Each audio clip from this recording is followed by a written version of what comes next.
Best varicose veins చికిత్సనే పొందండి. నొప్పి లేని చికిత్స కోసం సంప్రదించండి ఎబిస్ హాస్పిటల్.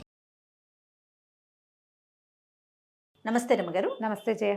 రమగారు, సాధారణంగా మనం వినాయక చవితి చేసుకున్నా లేకపోతే దసరా అప్పుడు అమ్మవారిని పెట్టుకున్నా ఇంట్లో ఏ పూజ చేసినా శుక్ర మంగళవారాల నియమాల్ని పాటిస్తూ ఉంటాం. చూసుకొని దాన్ని బట్టి విగ్రహాన్ని కదపటం అట్లా పెట్టుకుంటాం. మరి పోలియాల అమావాస్య రోజు పోలి స్వర్గారోహణ చేయించుతాం కదా, మరి అది శుక్రవారం వస్తే చేయొచ్చా? ఇలాంటి ప్రశ్నలు మన వీడియోల కింద కామెంట్స్లో చూశానండి నేను. ఓకే, అందుకే మీ ముందు పెడుతూ ఉన్నాను. ఈ పోలి స్వర్గారోహణ అంటే పోలి స్వర్గారోహణ మనం చేయించలే, ఆవిడకి ఆల్రెడీ స్వర్గారోహణ వెళ్ళిపోయింది. ఇదేంటంటే ఇది శాస్త్రంలో చెప్పబడిన నియమం ప్రకారం నెల రోజులు మనం కార్తీకాన్ని పాటించాం. రోజు దీపం పెట్టాం. అమావాస్యతోటి కార్తీకం పూర్తయింది. తెల్లవారితే పాడ్యమి మార్గశిరం మొదలు. చిట్ట చివరి దీపంగా ఈ పాడ్యమి ఘడియల్లో దీపాన్ని విడిచిపెట్టడం ఒక పద్ధతి. శాస్త్రంలో కూడా చెప్పారు.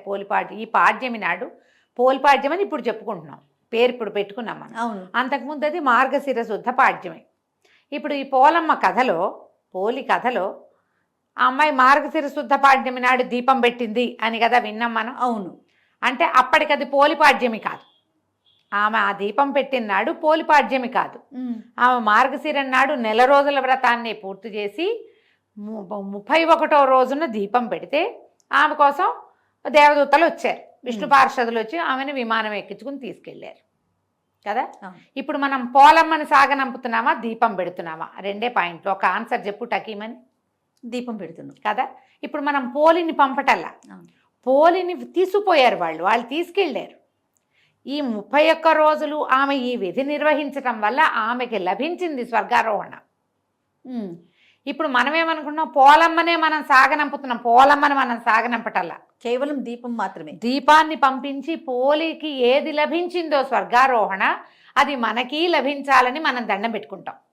ఓకే, కాబట్టి పోలమ్మని మన ఇంటి ముత్తైదువుగా భావించి, ఆమెను మన ఇంటి ఆడపిల్లగా భావించి ఆమెను సాగనంపటం అనే భావాల్లోకి వచ్చేసారు క్రమంగా. అలాంటిది కాదు, అది కాదు. అవును, దీపమే. చాలా క్లియర్గా రమ్మగారు, ఎందుకంటే ఆవిడ్ని వాళ్ళు వచ్చి తీసుకెళ్ళారు కదా. అవును, క్లియర్గా ఉంది కదా. పైగా ఇది ప్రాంతీయపు ఆచారం, మనం చేస్తాం, మిగిలిన వాటిలలో చెయ్యరు. మనకి ఇక్కడ అలవాటు. ఇది శుక్రవారం నాడు పోలి ఆడపిల్ల లేదా మన ఇంటి కోడలు, ఆమెను పంపకూడదు లాంటి భావాల్లోకి వెళ్ళబోకండి. ఇది ఇక్కడ ముఖ్యం ఏంటి, పాడ్యమి ముఖ్యం. కార్తీక అమావాస్య వెళ్ళి మార్గశిర పాడ్యమి రావటం అంతే. అది ఏ రోజైనా కానివ్వండి. ఈ పాడ్యమి ఘడియల్లో మనం తెల్లవారుజామునే దీపాలు నీటిలో వదిలిపెట్టి, ఇక నీటిలో దీపం పెట్టేది లేదా వాకిట్లో దీపం పెట్టేదానికి స్వస్తి అని ఆపుకున్నట్టే.